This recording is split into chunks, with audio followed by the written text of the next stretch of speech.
ગુજરાત વિધાનસભા અને અમદાવાદની શાળાઓને બોમ્બ બ્લાસ્ટની મળી ધમકી. વિધાનસભાને તાત્કાલિક ખાલી કરાવીને કરાયું ચેકિંગ. તપાસમાં કંઈ ન મળતા સુરક્ષા તંત્રએ લીધો રાહતનો શ્વાસ. તો નાયબ મુખ્યમંત્રી હર્ષ સંઘવીની રાજ્યના પોલીસ વડા, ગૃહ સચિવ સહિત અન્ય અધિકારીઓ સાથે બેઠક.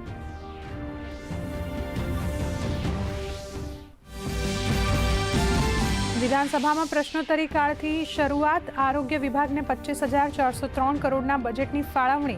ગત વર્ષ કરતાં આ વર્ષે 8.3% કરાયો વધારો. તો પીએમ માતૃવંદના યોજના અને નમોશ્રી યોજના માટે ₹480 કરોડની જોગવાઈ.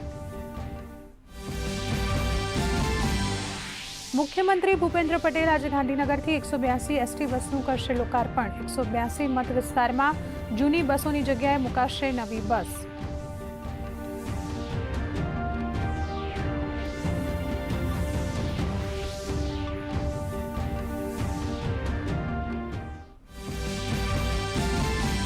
રાજ્યસભામાં આજે 37 સાંસદોનો કાર્યકાળ થઈ રહ્યો છે સમાપ્ત. પ્રધાનમંત્રી નરેન્દ્ર મોદીએ કર્યું સંબોધન. કહ્યું, સાંસદોએ સંસદમાં આવ્યું મહત્વપૂર્ણ યોગદાન. હરિવંશજીએ સંસદમાં લાંબા સમય સુધી ફરજ નિભાવી.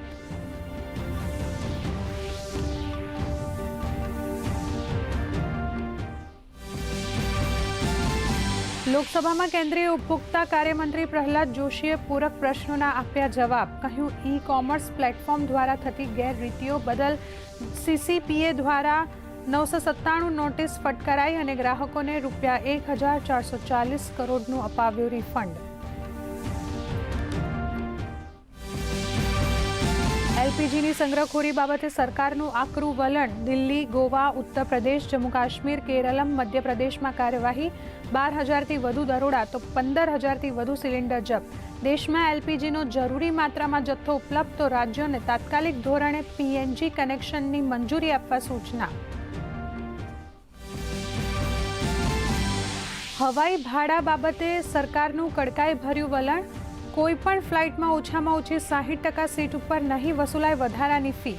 ફ્લાઇટ ડીલની કેન્સલેશન પર યાત્રી અધિકારોનું થશે કડકાઈથી પાલન.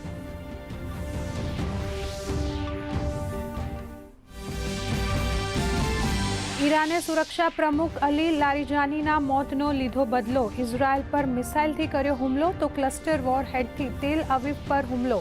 હુમલામાં 2 લોકોના મોત તો ઇઝરાયલના તહેરાન પર હુમલા યથાવત.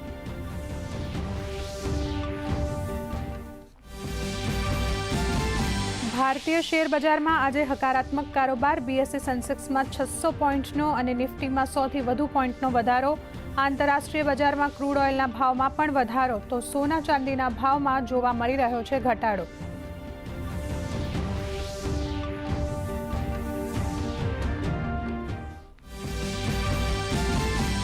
અને આવતીકાલથી ચૈત્રી નવરાત્રીનો પ્રારંભ. યાત્રાધામ અંબાજી ખાતે દર્શન આરતીના સમયમાં પણ ફેરફાર. દર્શનાર્થીઓને આરતીનો સરળતાથી લાભ મળે તે માટે સવારની આરતી થશે સવારે 7 કલાકે.